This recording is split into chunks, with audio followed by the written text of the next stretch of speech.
வணக்கம். தமிழ் ஃபுட் கார்னரில் பாலக்கீரையோட பாசிப்பருப்பு சேர்த்து கூட்டு பண்ண போகிறோம்.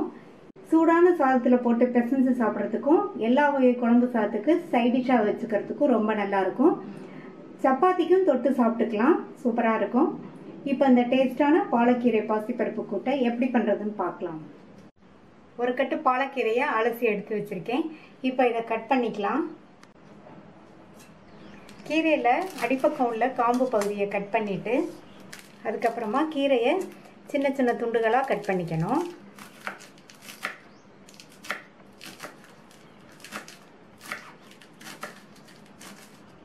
இதே மாதிரி எல்லா கீரையும் கட் பண்ணிக்கலாம்.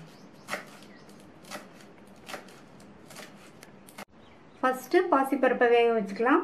75 கிராம் பாசிப்பருப்பை கழுவிட்டு அரை மணி நேரமாக ஊற வச்சுருக்கேன். அதை இந்த கடாயில் சேர்த்துட்டு இது கூட தண்ணி 1 கப் சேர்த்துருக்கேன். 1/8 டீஸ்பூன் மஞ்சள் தூள் சேர்த்து நல்லா கலந்து விட்டுறலாம். இந்த பாசிப்பருப்பு குழையாமல் நல்லா கரெக்டாக வெந்து வரணும்.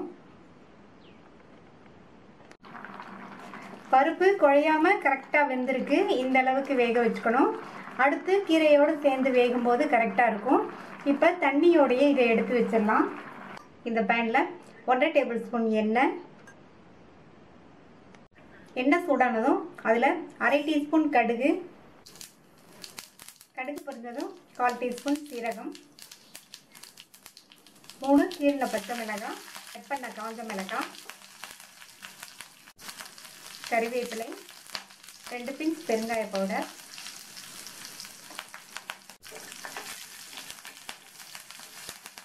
இதை லைட்டாக வதக்கி விட்டுட்டு அடுத்து இது கூட 5 பூண்டை இடித்து வச்சுருக்கேன். இந்த பூண்டு நல்லா எண்ணெயிலேயே வதங்கி வாசனை வரும், அது வரைக்கும் வதக்கிக்கலாம். பூண்டு வதங்கி நல்லா வாசனை வந்துடுச்சு. 10 சின்ன வெங்காயத்தை பொடியாக கட் பண்ணி வச்சுருக்கேன். இதை சேர்த்துட்டு இந்த வெங்காயத்தை ஒரு அரை நிமிஷம் போல் வதக்கி விட்டுக்கணும். வெங்காயம் வதங்கினதுக்கப்புறமா அது கூட ஒரு சின்ன தக்காளியை கட் பண்ணி சேர்த்து இந்த தக்காளியையும் 2 நிமிஷத்துக்கு வதக்கிக்கணும். இப்போ தக்காளி 2 நிமிஷம் வதங்கிடுச்சு. கட் பண்ணி வச்ச கீரையை இதில் சேர்த்து இந்த கீரையையும் எண்ணெயிலேயே நல்லா 1 நிமிஷத்துக்கு வதக்கிக்கங்க.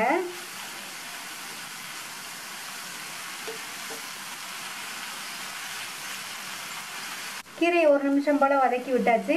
நம்ம சேர்க்கும் போது இருந்ததை விடவே இப்போ நல்லா வதங்கி அளவு சுருங்கிடுச்சு. இப்போ இது கூட வேக வச்ச பருப்பை தண்ணியோடையே சேர்த்துக்கலாம்.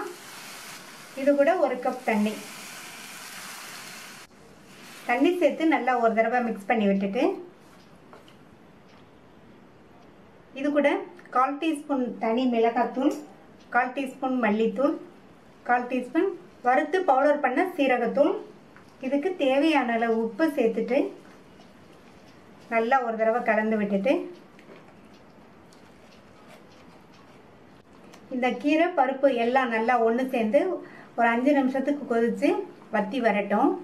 கீரை பருப்போடு சேர்ந்து நல்லா வெந்து நம்மளுடைய கூட்டு ரெடி ஆயிடுச்சு. கடைசி அதில் 2 டேபிள் ஸ்பூன் தேங்காய் துருவல் சேர்த்துக்கலாம். தேங்காய் துருவல் சேர்த்தோம்னா இன்னும் நல்லா டேஸ்ட்டாக இருக்கும். சப்போஸ் நீங்கள் வேண்டான்னு நினச்சிங்கன்னா ஸ்கிப் பண்ணிடுங்க. தேங்காய் துருவல் சேர்த்து நல்லா ஒரு தடவை மிக்ஸ் பண்ணி விட்டலாம். இது அப்படியே 1 நிமிஷத்துக்கு மட்டும் இருக்கட்டும். இந்த கூட்டை சைட் டிஷ்ஷாகவும் வச்சுக்கலாம், சாதத்தில் போட்டும் பிசைஞ்சு சாப்பிட்டுக்கலாம். நான் இதை சைட் டிஷ்ஷாக வச்சுக்க போகிறேன். அதனால் இந்த கன்சிஸ்டன்சி எனக்கு கரெக்டாக இருக்கும். நீங்கள் சாதத்தில் விட்டு சாப்பிட்ற மாதிரி இருந்தால் தண்ணி சேர்க்கும்போது கூட கொஞ்சம் தண்ணி சேர்த்துக்கோங்க.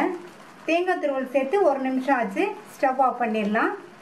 டேஸ்டான பாலக்கீரை பாசிப்பருப்பு கூட்டு ரெடி ஆயிடுச்சு.